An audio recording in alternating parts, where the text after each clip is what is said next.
Good morning again. We are recording now. And I'd like to start us off with this song. We're talking about heart today. So I've picked out some songs. Actually, I'm just going to share the sound, not the audio. This is just an audio. Um, but here we go. JD Martin and Jan Garrett.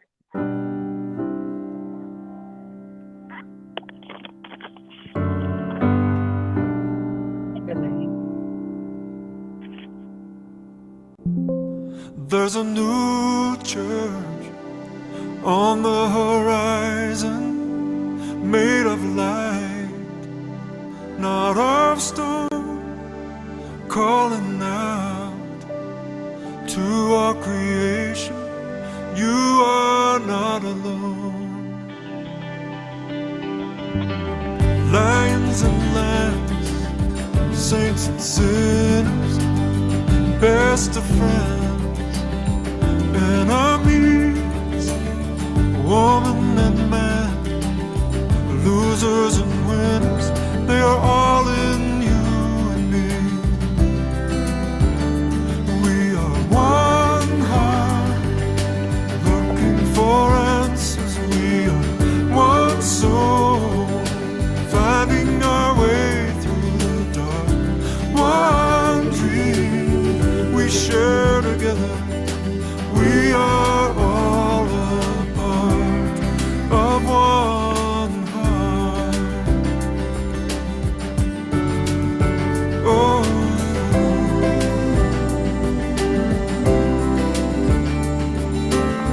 out in the cold, there are faces hidden by the wind and rain. Hold out your hand, someone will take it and bring you home again. Yes, we are one heart, looking for answers. We are one soul, finding our way through the dark. One dream we share together. We are all a part of one heart. Around the world tonight, all the fires are burning, tears are falling from the sky, still the world keeps turning.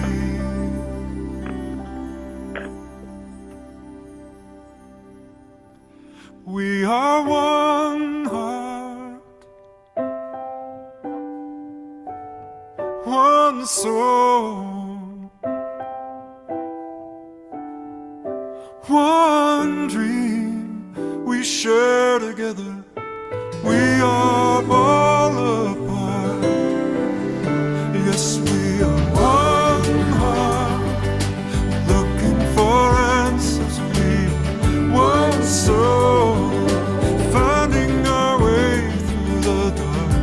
One dream we share together.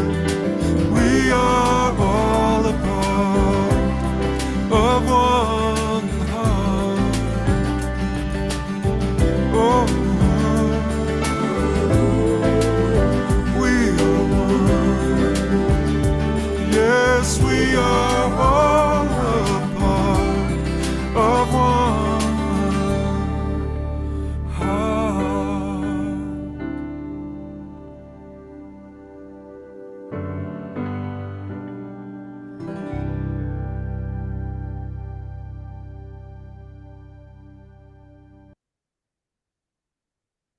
One heart.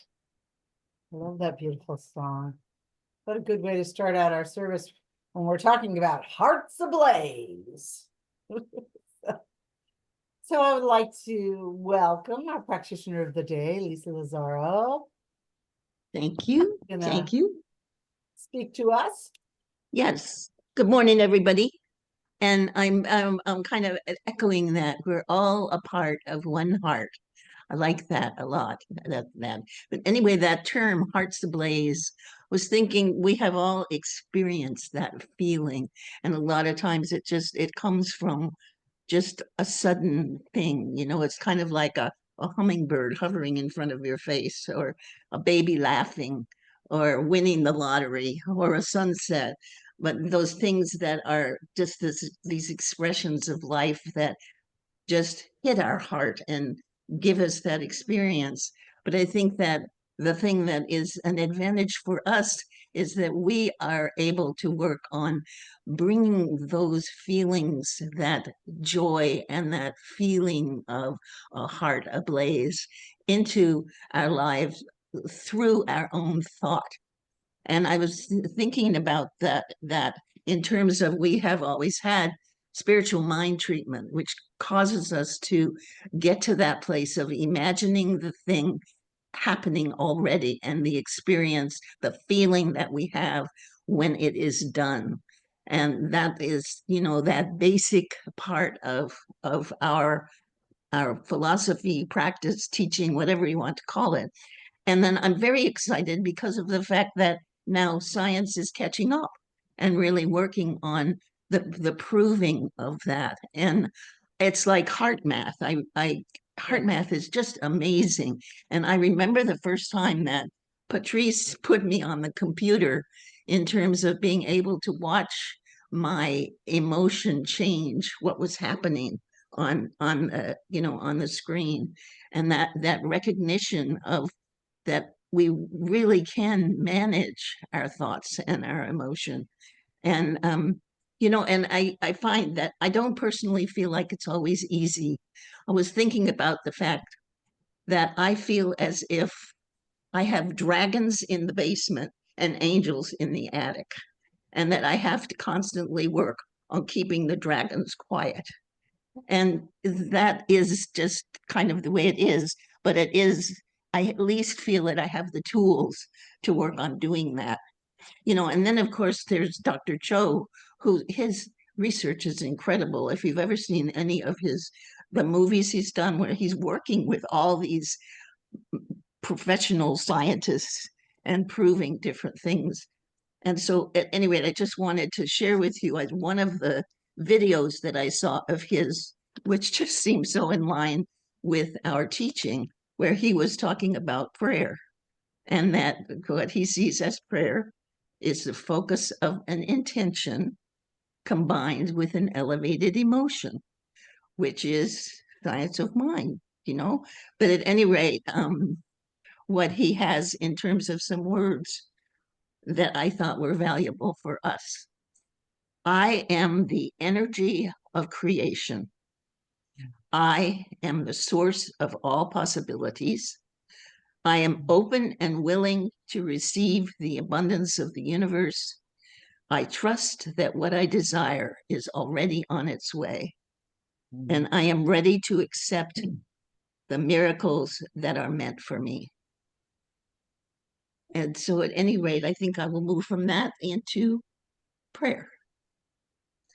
And so I know that each of us is blessed by this congregation, this service, this teaching, and that our possibilities for embracing the permanence of a blazing heart is always there, and that we have all that it takes within us. We are seeded with what it takes to experience a life of abundance and love and compassion and joy and order and everything else that we feel is connected with the goodness of God. And so I know that our service today is blessed, and that we will each receive something important from the words that Reverend Michelle has to share with us about this whole subject of feeling and heart.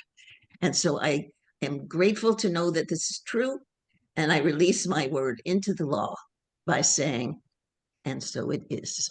And so it is. So it is. Okay. Awesome. So I have one more heart song. Thank you, Lisa. That was lovely. And I I like that about Joe Dispenza too, that he says, you set an intention and then you have the elevated emotion to carry it through. So this is Karen, our holy but goody here. Oh, wait, you know what? First I was going to share this month's affirmation. Do you want to read it, Lisa, or do you want me to? Sure. Oh. Today, my thoughts, feelings, and actions are in alignment with the divine nature of God. I resonate in love, peace, abundance, and joy. I radiate these qualities out into the world, and they demonstrate as my good and the good of all. And so it is. And so it is. I like all those cranberries around that too. Yeah, I had to look for that. All right, now we get Karen. So I'm gonna do Karen's video. And again, as I was saying, I looked for all the songs I could find that were all about heart, because that's what we're talking about today.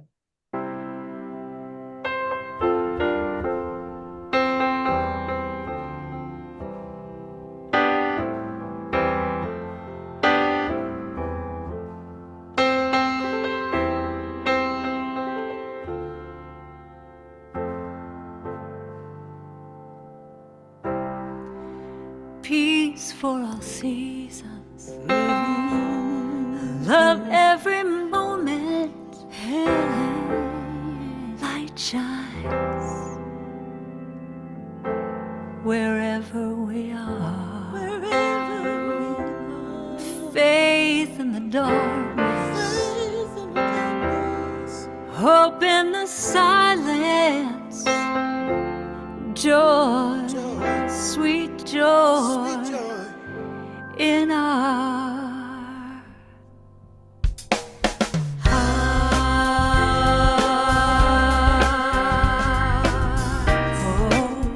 Oh, yeah, yeah, yeah. Every day is a choice to show some kindness. We all are part of one family, yeah. So connected. Hearts and spirit, I reach out for you, you reach out for me. Now peace for all seasons, love every moment, light shines wherever we are. Faith in the darkness, hope in the silence, joy, joy in our hearts.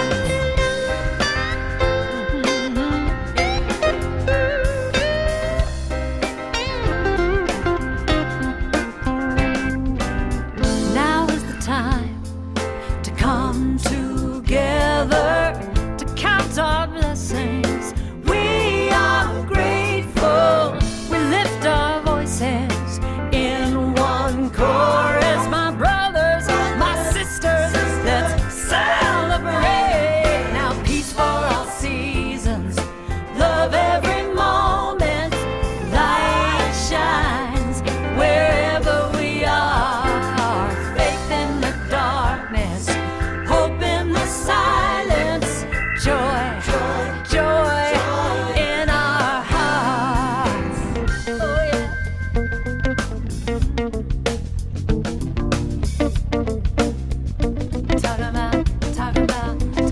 Talking about joy. Give a little bit of faith and hope. Let's celebrate peace. Let's celebrate love. Let's celebrate light that shines. Shine, shine, shine. Let's celebrate faith. Let's celebrate hope. Let's celebrate joy. Joy in our hearts. Now peace for all seasons. Love every moment. Light shines wherever we are. Faith in the darkness. Hope in the silence. Joy, joy in our hearts. Oh, peace for all seasons. Love every moment. Light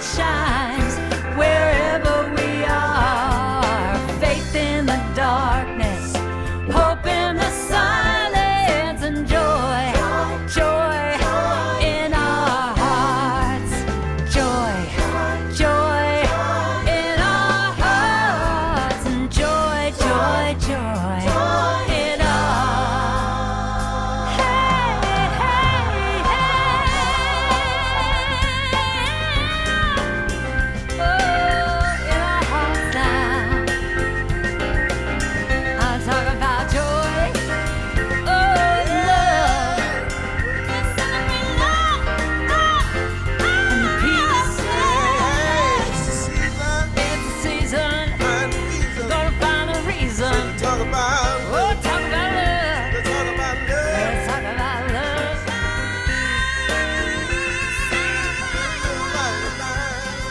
Shine my light, shine my light, shine my light, shine my light, shine my light of joy. Gonna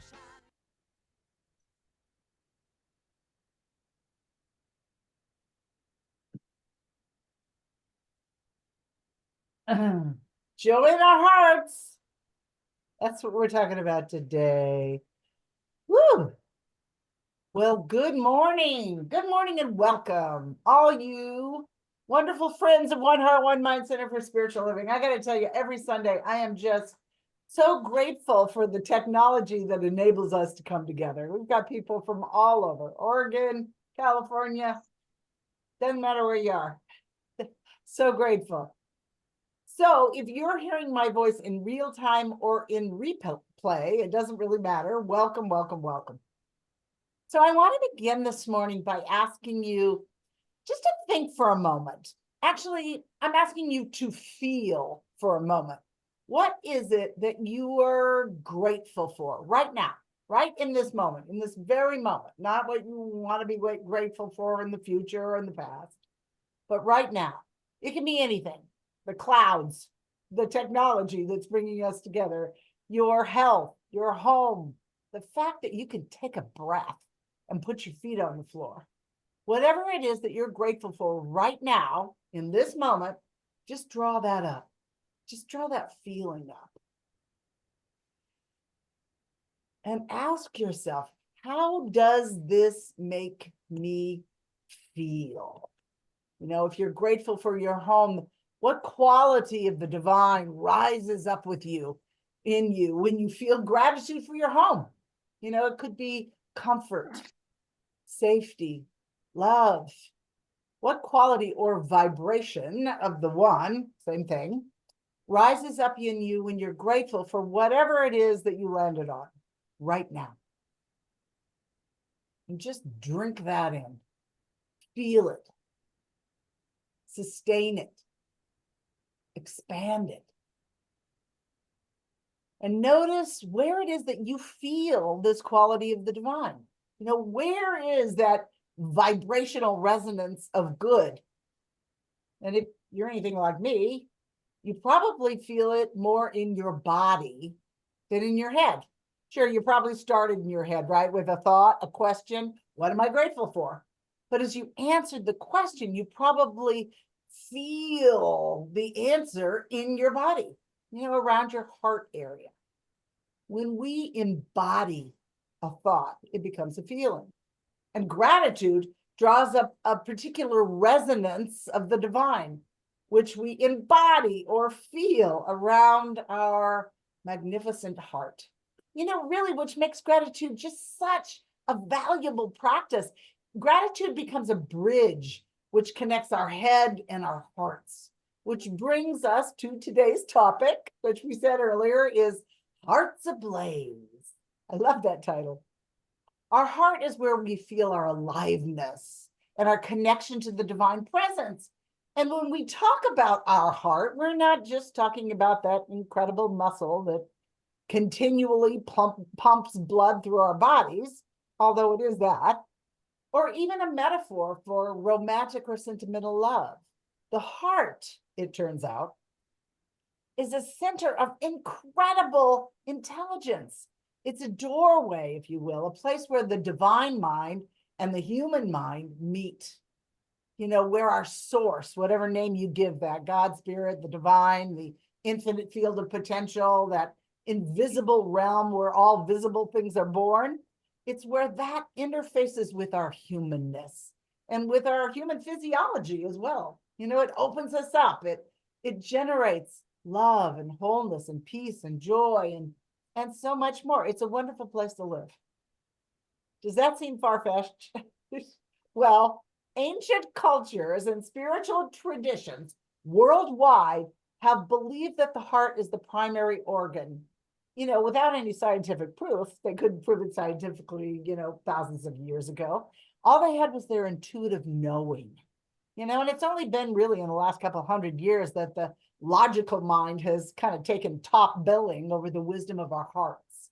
You know, it's been wildly and widely believed for millennia that our heart is not only capable of influencing our health and our vitality, but also our emotions and our decision-making process.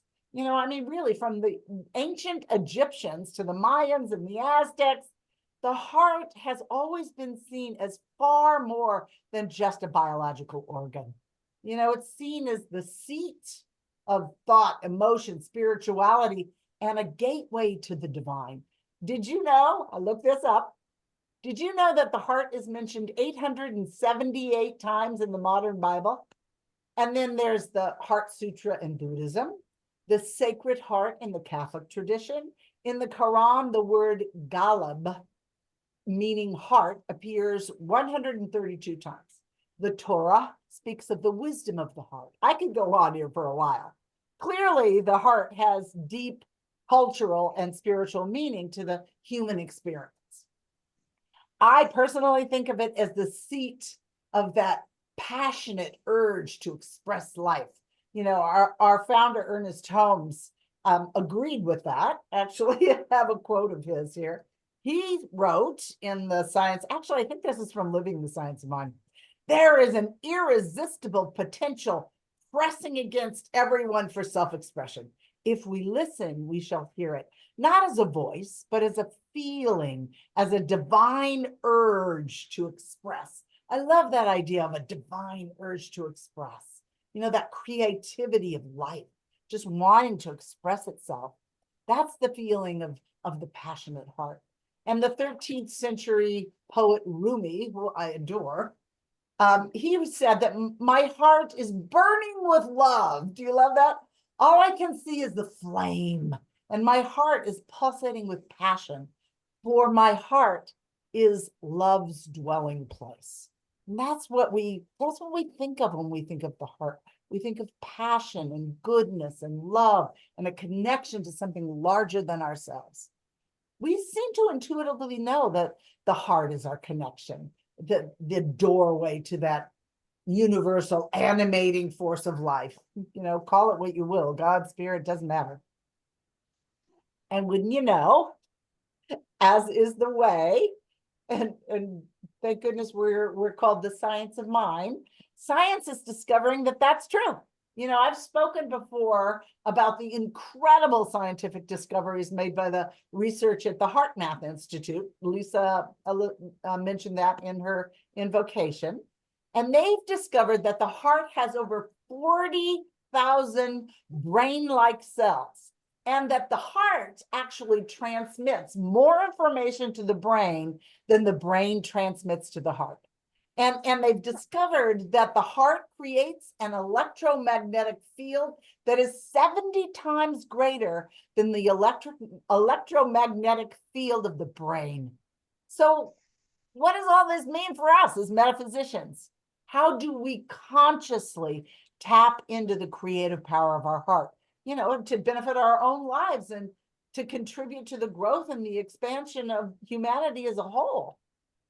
Well, I have come to believe that our heart and how we feel is a powerful path of transformation. The wisdom of the heart, the wisdom of God, the wisdom and the resonance of love, peace, wholeness, and all that good stuff is centered here in our heart. Doug Childre, who's the founder of the HeartMath Institute, says, I wrote it down. I have this great quote from him. He says, Picture heart intelligence as the flow of awareness, understanding, and intuitive guidance that we experience when the mind and emotions are brought into coherent alignment with the heart. The mind and the emotions are brought into coherent alignment with the heart. What does that mean? Heart-brain coherence is not some mysterious or difficult state to achieve. It's simply a state where our heart and our brain work in harmony, creating a balanced and synchronized relationship. Coherence occurs when the heart's rhythm, which we call the HRV, or the heart rate variability, it becomes smooth and stable and synchronized, and it creates a harmonious interaction with the brain and thereby with the rest of the body. And isn't that what we're always talking about in Science of Mind? How our objective and our subjective minds must be in sync to fire up creative law? Well, the Heart Math Institute has developed some really simple meditation techniques to practice bringing the heart and the mind into alignment, into coherence. And from a Science of Mind perspective, if we view the heart as our connection to the divine presence, then heart-brain coherence is a way of aligning with our God self, with our higher self, that point of infinite potential and possibility. And you know what? It feels good too. So I do a lot of meditating. When I do their meditation, heart math meditations for heart-brain coherence, it feels great. So play with me here for a minute. Try this with me. It's really so simple. So take a breath. Take a breath in together. And imagine that you're breathing into your heart. Obviously, you're not breathing into your heart, but follow your breath down and imagine that it's breathing into your heart. And imagine that you're exhaling from your heart as well. And just to slow our breath and our heart rate down a bit, let's count to 5 as we breathe in. So breathe in, 1, 2, 3, 4, 5, and hold it at the apex for a moment. And then exhale to a count of 1, 2, 3, 4, 5. Let's do that again. Inhale. 1, 2, 3, 4, 5. Hold it at the apex. And now let go. 1, 2, 3, 4, 5.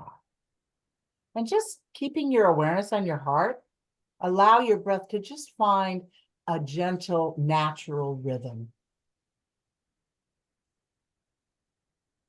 And now, as you do that, as you continue to breathe in this slow, kind of gentle way, draw up into your conscious awareness both a thought and a feeling. Recall someone, something, sometime when you felt a deep sense of appreciation. And appreciation is kind of a mix of gratitude and awe and approval and peace and love. Appreciation is just kind of that high resonance of all is well. And whatever it is you're recalling, it can be anything. An experience in nature, a loved one, a pet, sometime when you were giving or receiving, anything that recalls the energy of appreciation or all is well.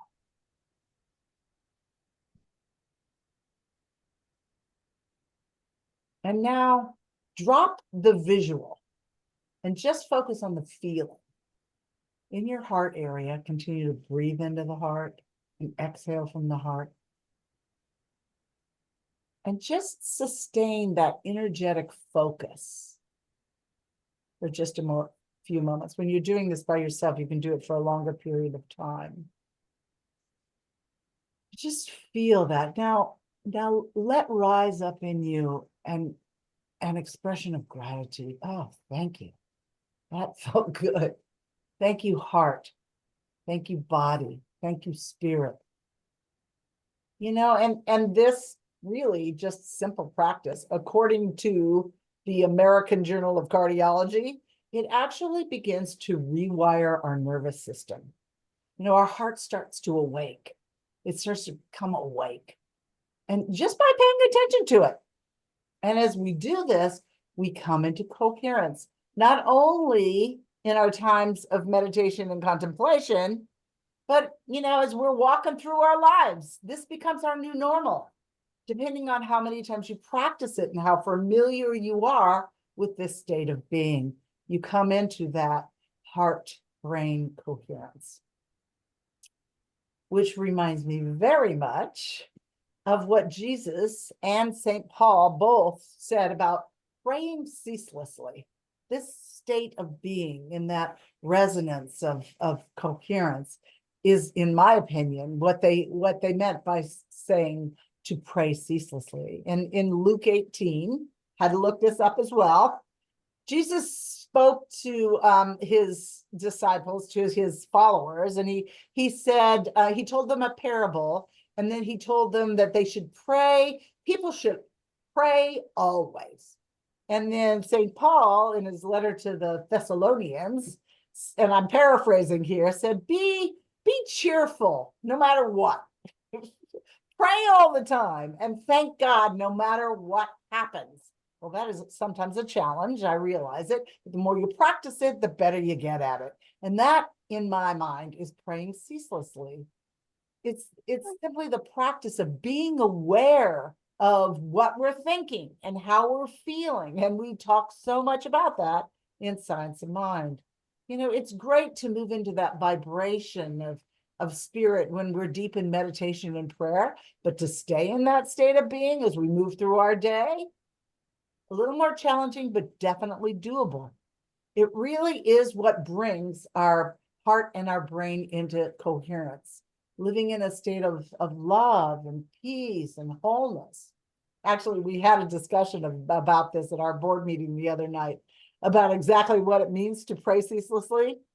And of course, at One Heart, One Mind, we look at prayer a little differently than the traditional method of prayer. The traditional method of prayer is petition, seeking some good from an entity or a presence that is outside of ourselves. But we don't do that. We pray from our oneness with Source, from what is already true within us. We pray as an energetic alignment with the quality of God that will bring about the answered prayer. So that makes praying ceaselessly, living in a state of awareness of the divine and in every aspect of our lives and in every moment of our lives. It means recognizing the sacred in the mundane and transforming everyday activities into acts of gratitude and grace. Praying ceaselessly becomes an attitude of the heart, maintaining an open and a receptive state of heart, aligning with the idea that our very existence is actually the act of praying. Praying ceaselessly is an invitation to integrate the sacred into everything we do during our day. And it's a path of spiritual growth and spiritual expansion and even spiritual mastery. And this path of heart is guided by how we feel. It's feeling that's the key to praying ceaselessly. Ernest Holmes told us that which is felt can't be taught, but that which is taught may be felt, which makes perfect sense to me. We actually have to feel something to make it true for us to embody it. And heart-centered living, it truly is the key. When our heart is open, when we're experiencing that resonance of good that's always there, then when we encounter, everything that comes up in our lives, we do it without resistance, even if it doesn't look like what we want it to look like. Heart-centered living really allows us to sit in a sense, in a sense of trust that whatever happens, good is actually going to prevail. There's a story, I'm always looking for stories to tell. And this story, I think, kind of illustrates what I'm talking about. There's a man who was the only survivor of a shipwreck. And he got washed up onto this small uninhabited island. And he prayed feverishly for God to rescue him. And every day he'd look out to the horizon and no one came. And then finally he managed to build himself a little hut out of some driftwood that he found. just to protect him from the elements and to store the very few possessions that he had. And then one day he had been out scavenging for food, and he came back to find his little hut in flames. And the smoke was rolling up into the sky, and he thought, oh man, now everything is lost. What little I had is gone. So then he prayed an angry prayer. God, how could you do this to me? And then early the next day, he woke up to the sound of a ship approaching the island, and he was rescued. And he asked the rescuers, how'd you know I was here? And they told him, well, we saw your smoke signal. Good prevails. You never know what good is seated in the unusual experiences that we encounter. And we don't, it's not always that comfortable as it's unfolding. And it's so easy to get discouraged when things look bad, but we can't lose heart. I love that. Don't lose heart. Your heart is where you find that sense of life wanting to express itself. We can't lose that sense of oneness and our alignment with spirit. We don't know what's going to be uncovered here. So next time our little hut is burning to the ground, it might just be a smoke signal summoning up some good. And if we are praying ceaselessly or living in a state of divine awareness, who knows what good is going to be invited into our lives. I got to tell you, there are many times in my life when I look back on them and I thought, oh, this is the worst point I've ever been at. And it actually turned out to be a really valuable experience for me to go through. I know we've all had those times. And do you remember a few weeks ago when I talked about the physics principle of constructive interference? It's a physics principle. When two ripples on a pond meet in the middle and they come together, their ripple gets stronger and it continues to expand. Well, I was talking about consciousness. When consciousness comes together, the constructive interference of our ripples of consciousness and our vibrations of the divine qualities that we're holding in consciousness magnify and expand and get larger. And guess what? The Heart Math Institute has done some great research with this principle as well. They proved the principle. Their research showed that the heartbeats of individuals, I love this, the heartbeats of individuals engaged in the same sensory experience can synchronize into a single rhythm. So things like people listening to music together, or children gathered around a storyteller, people coming together to meditate or to pray, or simply just laughing together. Remember we did our laughing meditation and how good that felt? When we come together in these kind of uplifting activities, we unify with each other. And this is the power of constructive interference. And it is the power of the heart finding its unity and expanding through that constructive interference. Expanding with the goodness of life, because that's what we're holding. Another story, 2 stories in a row. I hardly ever do that. But this kind of illustrates that idea of constructive interference. There was a restaurant owner, Jerry was his name, who did something he knew he should never do. But it was a really busy weekend, and it was Monday morning. He left the back door open because he knew he was going to get a bunch of deliveries that day. But instead of deliveries, 3 robbers came in, and they held him up at gunpoint, and they wanted all the weekend's cash. And while he was trying to open the safe, he's nervous, one of the robbers accidentally shot him, and then they ran out. And after 18 hours of surgery, Jerry did survive, and eventually he recovered. But when he was asked afterwards if he was scared before he went into surgery, he said, well, the paramedics, they were great. They kept telling me I was going to be fine. But when they wheeled me into the operating room and I saw the faces of the doctors and the nurses, that's when I got scared. I could see that they believed I was going to die. So I knew I needed to change the energy in the room. He needed to create that constructive interference. And then he goes on, he says, and just before I went under the anesthesia, a nurse asked me if I was allergic to anything. And I said, yes. And all the doctors and nurses stopped and they're waiting for my answer. And I took a deep breath and I yelled, bullets. And everyone burst into laughter. And Jerry told them that the most important thing to him is that he was choosing to live. And he wanted everybody else to be in that resonance. You know, he said, to operate on me with your heart. You know, and there is just one little caveat about living from an open heart that I think I should mention. You know, you might be thinking, I don't know. I've followed my heart before and I've gotten burned. But here's the thing, you might be equating following your heart with some strong, even erratic emotions or irrational feelings that were not born from the wisdom of your intuitive heart, but rather from your ego or personality level. Does that make sense? The small self, which is limited to what the human mind can encompass, to what we know from our past experiences.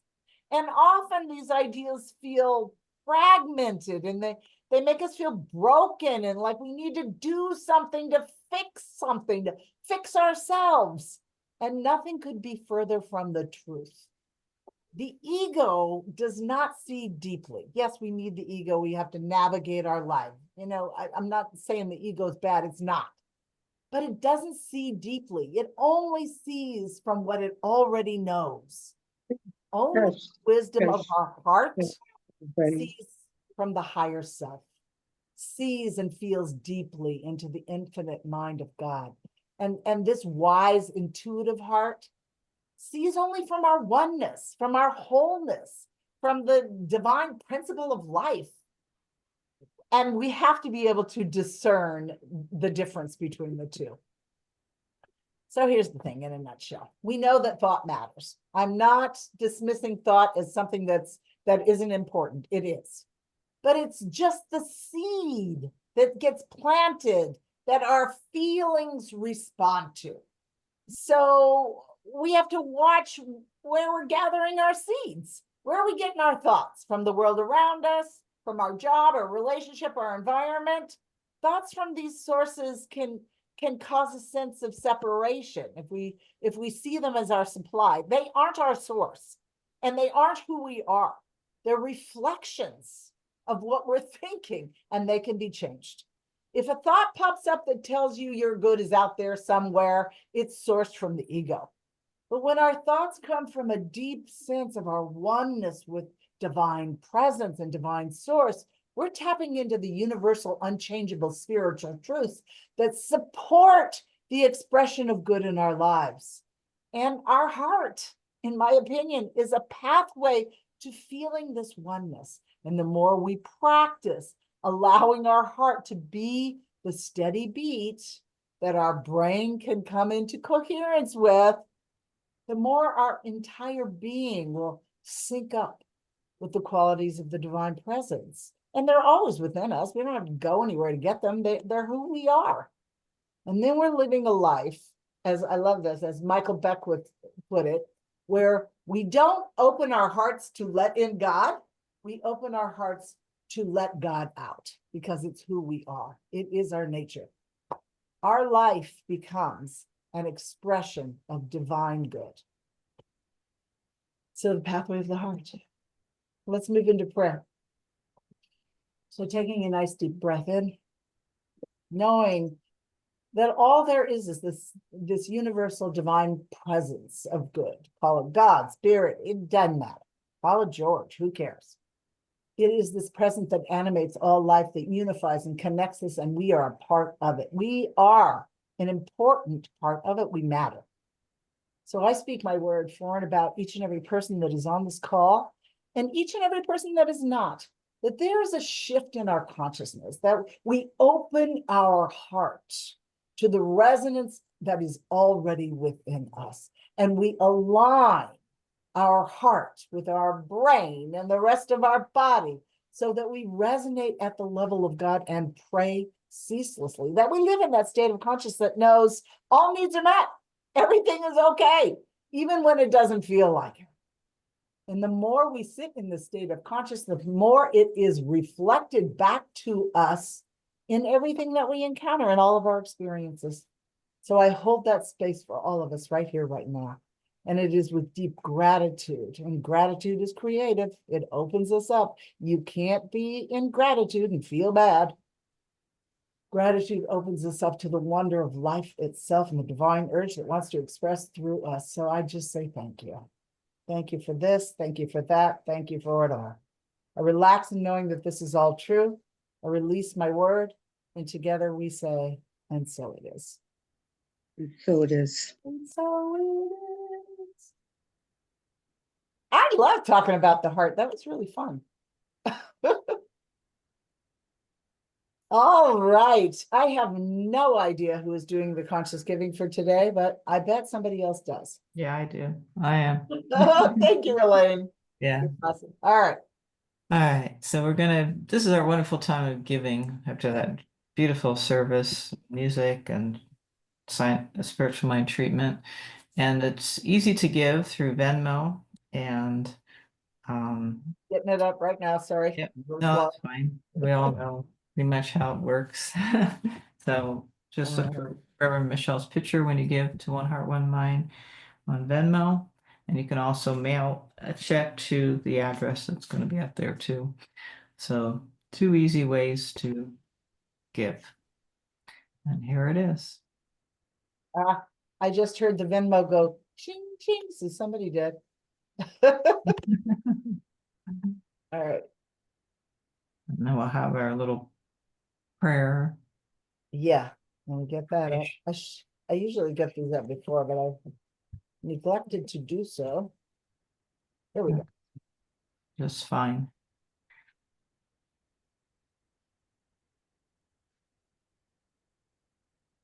And here we are. Mhm. So, sacred giving. Everything flows from the nature of God's good. We give and receive from this flow in gratitude and love. We rest in the infinite giving nature of spirit, and so it is. Very good. And there we go. All right, so let's see, announcements. We have our Monday night prayer group, and that's at 6 o'clock tomorrow night. And if you don't have the Zoom link, I'll send it out. You can always text me if you don't get it for some reason. And then Tuesday night, we're going to do an old workshop that I really like. I haven't done it in a long time. Gisela was remembering that she used to do it too. It's from Marcia Sutton and Lloyd Strom, and it's called Fear to Faith. And it's really identifying where is it in me that I am holding a false belief about what's true about me and about life. And it's a really kind of kinesthetic, interactive workshop of releasing that and retraining our mind, really coming into heart and brain coherence around what the truth is. So it's really good. I invite you to come. It should be fun. And that'll be on Tuesday at 6 o'clock. And I think that's it. We don't have the prayer group. We had that last week. So yeah, I think that's about it. Oh, there's one thing that we talked about. So the following Monday, not this Monday, is it the following Monday or the Monday after that? Might be the Monday after that. I might be jumping the gun here. Let me look. Yeah, on the 23rd for our prayer group, we're going to do a little Christmas gathering. I realize it's online, but we're going to come together and really celebrate our community and each other. And we're going to give gifts to each other of kind words and inspiring thoughts. And maybe we'll light a couple of candles or something and do a short meditation. But anyway, in lieu of doing anything in person, that's what our Monday night prayer group is going to be on the 23rd. So just a little heads up. Let's see, I guess that's about it. So, Elaine, would you like to do the benediction? And then I have a closing song for us. Yes, be happy to. So let's just close our eyes.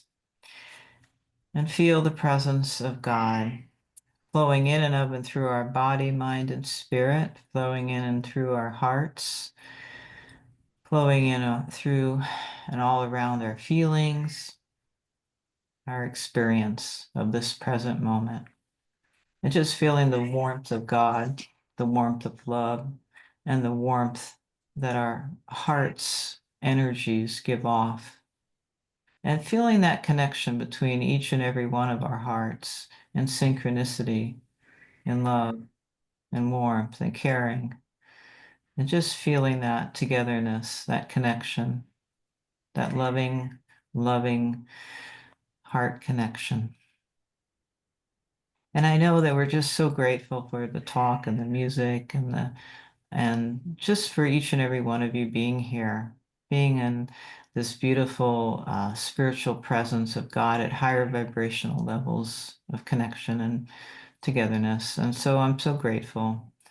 And I know that as we go forth this holiday season and the winter solstice approaching, that we feel that one heart with Mother Earth planet, with all people in the world, with all animals, with all of life. I'm so grateful, and I release this prayer into divine law, knowing it is already so. And I simply say with all of you, and so it is. So it is. Beautiful. Thank you, Elaine. And thank you, Lisa. I want to thank you for your sharing. I really enjoyed it. And your prayer was so gorgeous. And you too, Elaine. Appreciate that. I'm glad I'm at the end of the service because I'm starting to lose my voice. So perfect timing, right? Oh, okay. So we are ready. So the reason that I picked this song, this is Gary Lynn Floyd. And it's a song called Every Step is Holy. And to me, this sort of embodies the idea of praying ceaselessly.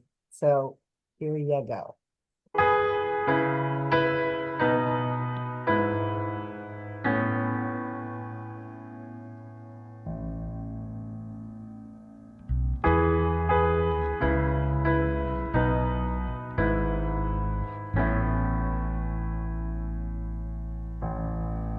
Every step is holy.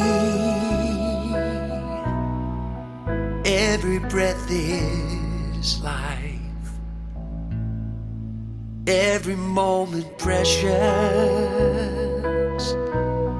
when held up to the light. Every heart connected, each the face of God. Grace has shown me every step is holy.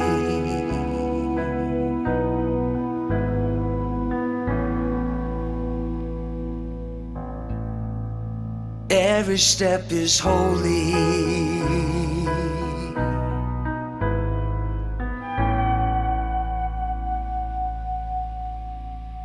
Every step is holy.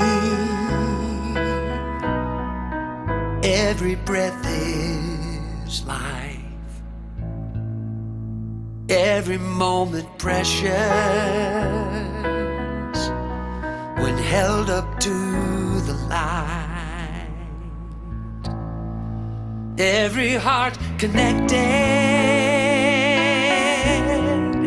each the face of God. Grace has shown me every step is holy.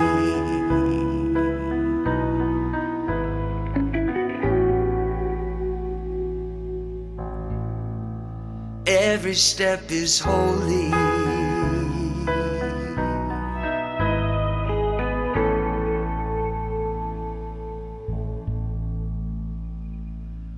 Holy, holy.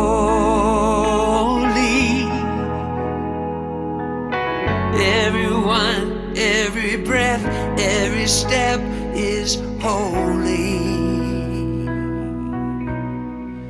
Every step is holy. Every breath is life. Every moment precious when held up to the light. Every heart connected, each the face of God. Grace has shown me every step is holy.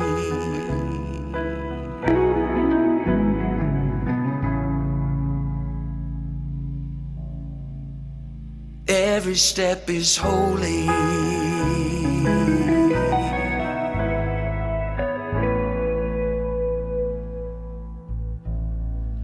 Every step is holy.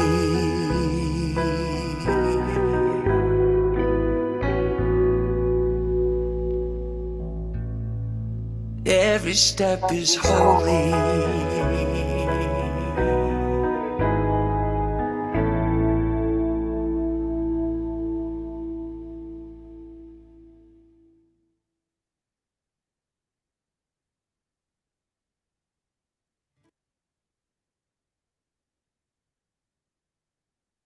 Every step is holy. I just realized that my glasses match my sweater. That's funny. Oh, God. What a coincidence. All right, my dear friends. I am going to stop our recording now and our live stream.